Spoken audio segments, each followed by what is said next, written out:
विद्यार्थी मित्रांनो, नमस्कार. मी प्राध्यापक डॉक्टर रवींद्र श्रीहरी सोमवंशी, मराठी विभाग प्रमुख, सुंदरराव मोरे कॉलेज, पोलादपूर, रायगड, मुंबई विद्यापीठ. पुस्तकांची ओळख आणि पुस्तकांची समीक्षा या संदर्भात मी आज एक नवीन पुस्तकाची ओळख आपल्यास करून देत आहे.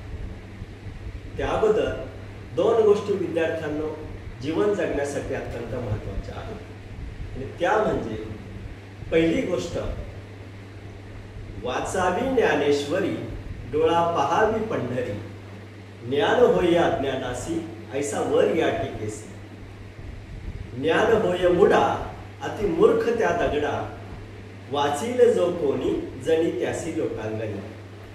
या अभंगाच्या 4 ओळीमधून दुसरी ओळ जी महत्वाची आहे, ज्ञान होय अज्ञानासी, ही अत्यंत महत्वाचा आहे.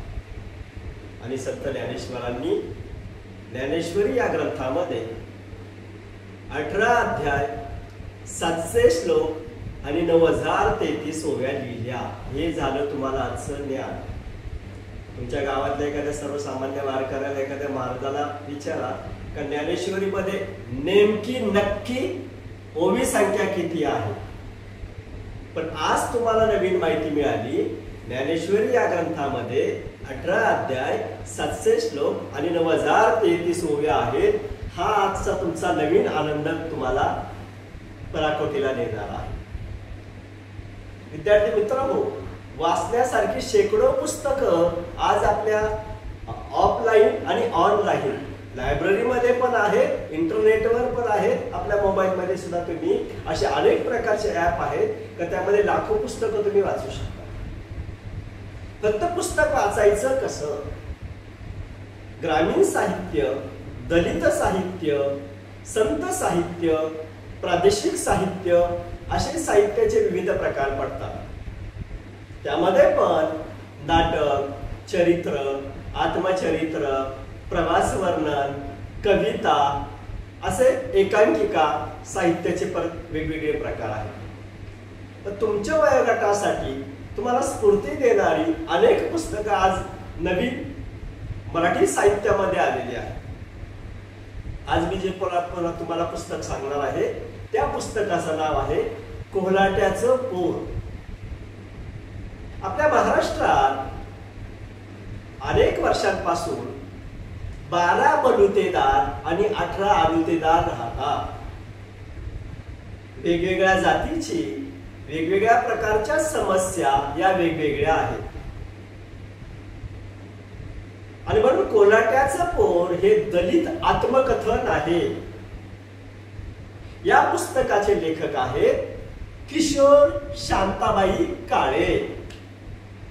आता क्षणभर तुमच्या मनात एक संभ्रम निर्माण झाला असेल. अहो सर, आम्ही शाळेमध्ये प्रत्येकाचं नाव वाचताना ऐकताना आमचं नाव, आमच्या बापाचं नाव आणि आडनाव असं लिहितो, तुम्ही तर वेगळं सांगताय किशोर शांताबाई काळे, हे कसं काय? बघा, नवीन माहिती तुम्हाला या ठिकाणी मिळाली. पण किशोरचं बालपणच असं या ठिकाणी झाले, त्याचा संघर्षच अशा प्रकारे सुरू झालेला आहे का तो तुम्हाला प्रेरणा देणार आहे. आणि प्रेरणा म्हणजे काय? व्यक्तीला विशिष्ट दिशेने, विशिष्ट कार्यासाठी चालना देणारी आंतरिक शक्ती म्हणजे प्रेरणा होय. आणि म्हणून हे पुस्तक तुम्हाला खूप शिकण्यासाठी प्रेरणा देईल. त्या लहान मुलाला आपला जन्म नेमका कोणापासून झाला, आपला नेमका बाप कोण हेही माहिती नाही. त्याने आईला विचारायचा प्रयत्न केला, तेव्हा मात्र त्याची फटफटी झाली. अजूनही काही समाजामध्ये अनेक रूढी, परंपरा, अंधश्रद्धा आहेत. त्यामधली एक रूढी, परंपरा, अंधश्रद्धा म्हणजे चिरा उतरवणे. खरं तर लहानपणीच या किशोरची आई दिसायला खूप सुंदर होती. दोघी बहिणी, शांताबाई आणि बेबीताई, या दोन्ही बहिणी दिसायला खूप छान. पण त्यातल्या शांताबाई अतिशय सुंदर. कधी कधी सौंदर्य हा सुद्धा माणसाला शाप ठरलेला आहे. आपल्याला प्रत्येकाला वाटतं आपण गोरं व्हावं, चांगलं व्हावं, हे की नाही. एक लोकगीत चांगलं आहे, काळा म्हणतो गोरी पाहिजे, गोरी म्हणतो गोरी, मग तुम्हीच सांगा पाहुणं, कुठं जातील काळ्या पोरी. प्रत्येकाला आज आपण सौंदर्यवान दिसावं असं वाटतं, त्याच्यासाठी आपण किती उपद्रव खटाटोप करतो. पण इथं वेगळं झालं. या शांताबाईला सौंदर्याचा शाप ठरला. 7वीला असताना काय झालं, बोर्डावर नाचायचं होतं आणि तमाशाच्या बोर्डावर नाचताना सगळ्यांनी बघितलं ही शांताबाई खूप छान नाचते. आणि मग तिला शाळेतून आईने काढलं आणि बोर्डावर तमाशाचा नाचायला लावलं.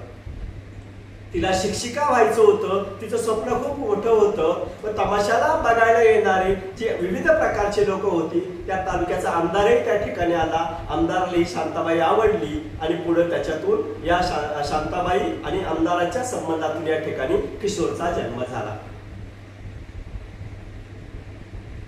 लग्न मात्र त्या पुरुषाने त्याच्याबरोबर केलेलं नाहीये. मग तमाशातल्या गोष्टी तुम्हाला माहिती आहे, जे जे पुरुष तमाशाला यायचे लहानपणी किशोरला हे विडी आणायला जा, दारू आणायला जा, सिगरेट आणायला जा, गांजा आणायला जा, ते पैसे त्या किशोरने साठवले आणि शिक्षण घ्यायला सुरुवात केली.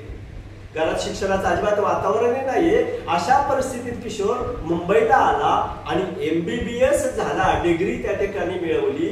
मला असं वाटतंय महाराष्ट्रामध्ये कोल्हाट्याच्या पोराने तमाशामध्ये जन्माला येऊन अत्यंत ज्याला आपण खालच्या जातीचं असं त्या काळात म्हटलं जायचं, त्या ठिकाणी येऊन परिस्थितीशी संघर्ष करून कोणत्याही प्रकारचं वातावरण नसताना रात्रंदिवस अभ्यास केला आणि मेडिकल सारखी MBBS सारखी त्या ठिकाणी त्यांनी डिग्री मिळवली.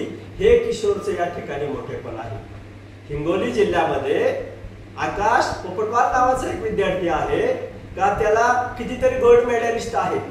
त्याचं वार्षिक उत्पन्न म्हणण्याच्या ऐवजी महिन्याचं उत्पन्न 350 कोटी रुपये त्याला पगार आहे. त्यांनी मी सांगितलं 24 तासापैकी 20 तास अभ्यास केलाय. या पुस्तकात सुद्धा तुम्ही काय घ्यायचे, परिस्थिती कशी असू द्या, आपण जास्तीत जास्त पुस्तकं, क्रमिक पुस्तकं वाचली पाहिजे. विविध प्रकारचे आत्मचरित्र वाचलं पाहिजे, संत साहित्य वाचलं पाहिजे. हेच तुम्हाला नवीन जीवन जगायला प्रेरणा देतं. धन्यवाद.